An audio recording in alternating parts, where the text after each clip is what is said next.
You're dying to know who I am, aren't you? Well, very well, I'll show you. I'm the Invisible Man. No, sometimes it's defective. You can see me right now. I'll see you later. Last week we talked about some wonderful Universal monster classics, so I thought today let's keep on that theme and look at movies from the 30s and 40s in other box set collections. And what better place to start than with 1942's Cat People. I showed this video off last time. Cat People did for the 1940s what Dracula and Frankenstein did for the 30s. And much of our psychological horror material today can be traced back to this movie. That's an old VHS tape from Nostalgia Merchant, but here is, I think, the definitive Val Lewton collection. Not just Cat People, but all of the horror or thriller films that Val Lewton worked on. So real quick we have, of course, Cat People from 1942. Great film. It has aged, but some of the spooks still work really well. The plot's really good. Simone Simon's kind of hard to understand, but outside of that, it's definitely worth seeing. It's very short. Curse of the Cat People is its weird sequel. It's kind of a sequel in name only, although it has several recurring actors from the original. Not as big a fan of that one. It's a much different kind of movie, much more sort of like child horror. It's a little bit different, but Cat People is a must-see if you love classic horror. These films were done for RKO too, not Universal. The Seventh Victim, with the satanic cult, and people getting mixed up in the cult's bizarre rituals there. Kind of ahead of its time. Definitely an influence on things like Rosemary's Baby, and there's the Val Lewton documentary. It was on YouTube for a while, I'm not sure if it's still there, but it's a really, really interesting documentary. Val Lewton died very young, but he did leave his impact on cinema. The Leopard Man, one of the earliest kind of serial killer slasher films. Not great, but it has some really good individual scenes, some really good ideas. And my favorite of Val Lewton's work, The Ghost Ship, which is kind of a slasher thriller psychological thing set on a merchant ship. Richard Dix, the silent film actor, in his best acting role as the captain, who's obsessed with authority and at the cost of his own men. It's a great film, and again, very much ahead of its time. It was pulled out of circulation due to some rights issue at some point in the 40s, and was really pretty much unseen till it made its home media debut, but that's a must-see. Isle of the Dead with Boris Karloff. The other films with Karloff too, we'll get to that in a second. I don't remember Isle of the Dead too well. Some people love it, some people hate it. Reviews are all over the place. And Bedlam. Bedlam is probably the most conventional of all these Lewton horror films. Boris Karloff as the leader of a psychiatric hospital in Victorian England, and of course abusing his power. It's got some good shock moments, but for the most part it's more of a melodrama than a horror film. Finally, two more very famous ones. I Walked with a Zombie. Not the first zombie movie, but the first that's probably really remembered. This is like Haitian voodoo zombies too, not like, zombies that rip people apart and eat them, not George Romero zombies. Good film, very kind of literary in a way. It's not quite like a cheap shocker like some other films are. And The Body Snatcher, often said to be Boris Karloff's best role, is John Gray, and he is really good in that part, playing a completely unhinged sociopathic guy. The ending lets it down, but it's good to see Karloff and Lugosi in a small role, really doing their stuff. So I can't recommend this set enough. It's a good way to get all of Val Lewton's horror work, most of it being moderately good to very good, right in one handy spot. Speaking of our man Boris Karloff, we talked quite about him last time. Here's a Karloff set. It has my favorite Karloff movie, The Black Room, from 1935, which is kind of a costume thriller piece. Karloff in a dual role. He is really good in that. You could almost think he was two different actors. Quite good stuff. Then it has the Boris Karloff Mad Scientist films, of varying degrees of success there. The Man I Could Not Hang and Before I Hang I don't care much for. They're pretty played out. They have some good moments and some interesting ideas that other movies would run with. I did like The Man with Nine Lives, and I like The Devil Commands. A lot of people don't like that too, both of which, you know, mad science, either preserving life or reanimating life. And then The Boogeyman Will Get You is kind of one of those horror comedy bits there, but not too grating, not too annoying, not like some would become, so can't go wrong with that. Boris is good in anything. Actually, we'll go this way. You can see some more of his work in the Legends of Horror set. This is the Warner Archive reissue.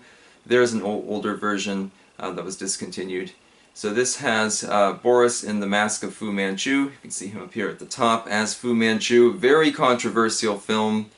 Has the famous scenes where he's telling the hordes of Asia, as they are called, to kill white people and then steal their women and so on, searching for the magic sword of Genghis Khan. It's pretty loopy, but he's actually a good Fu Manchu. There's some really gruesome torture scenes.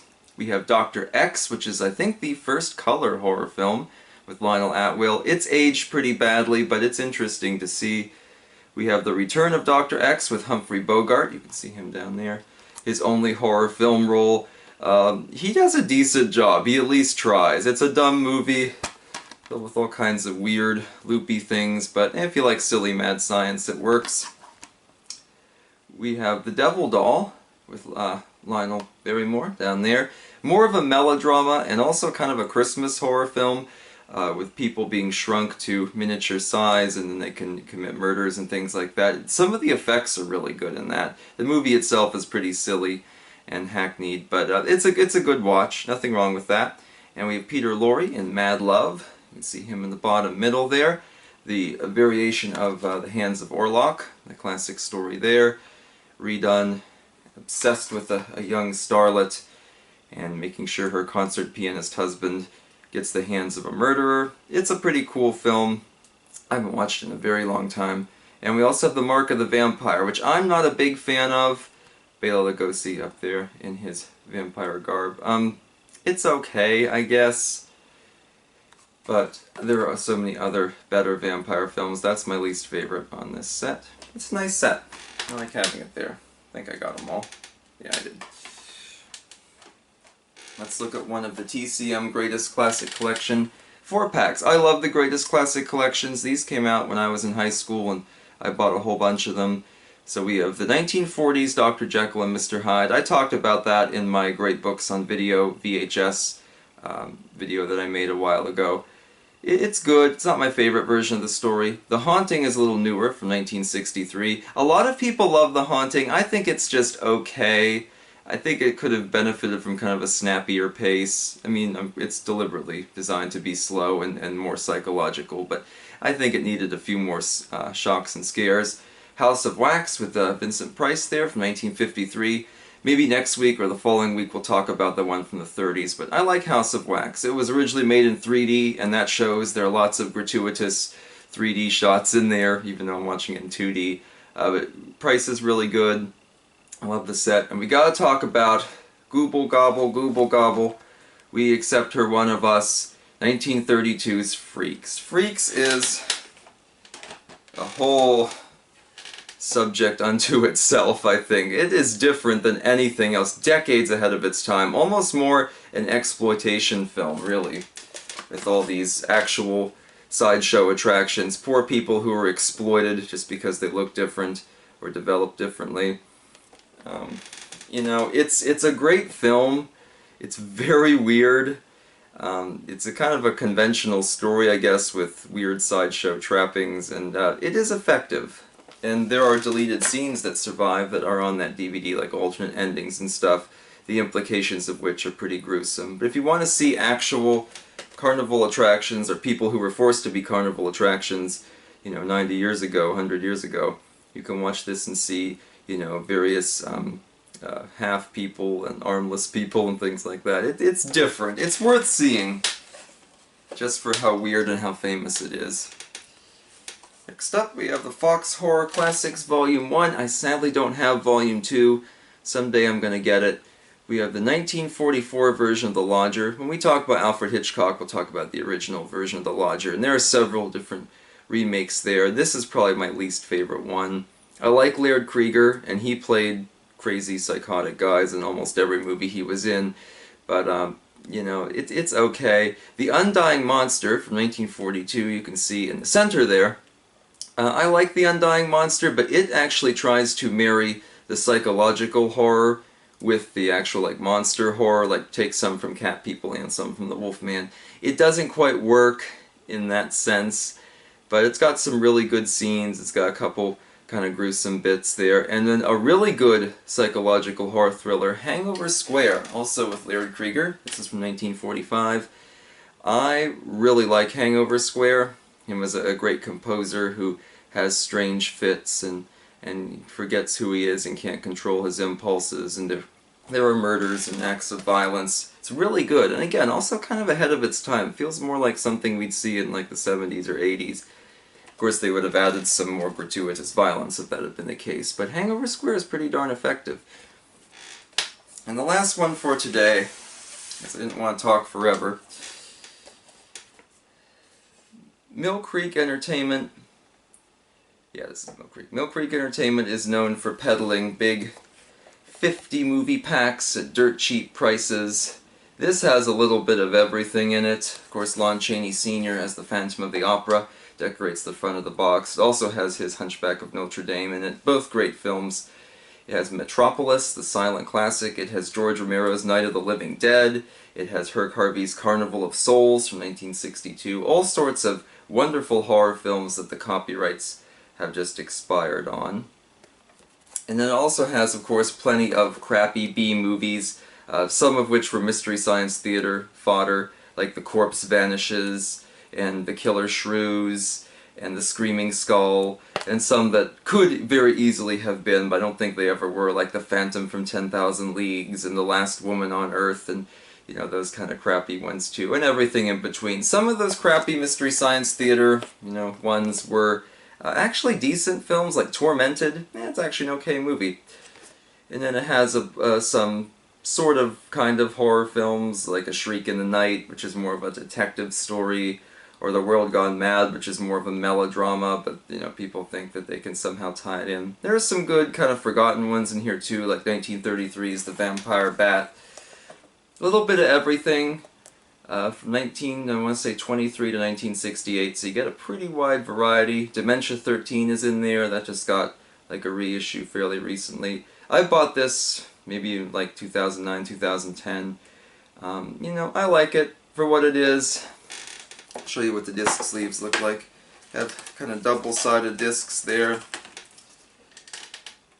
I'm not going to read off all 50. If you Google it, or look it up on Amazon or somewhere, you can see it all for sure there. So, as Criterion, or Arrow, is known to be the finest in physical home media, Mill Creek Entertainment and their giant jumbo 50 movie packs are known to be kind of the lowbrow markers. But for what it is, you know, I bought this as a teenager, and you know, it was a good way to build a collection quickly, and the price was right. So I don't see any harm in that. You gotta have a little bit of everything. Next week we'll look at some double features, and then we'll also talk about some individual titles coming up soon too. Hope you like this horror movie adventure. Beach Boys fans, don't be discouraged, because we'll be back to the band in November. Until then, my friends, have a good one, and watch out for the Invisible Man. What you can't see can't hurt you. Or can it?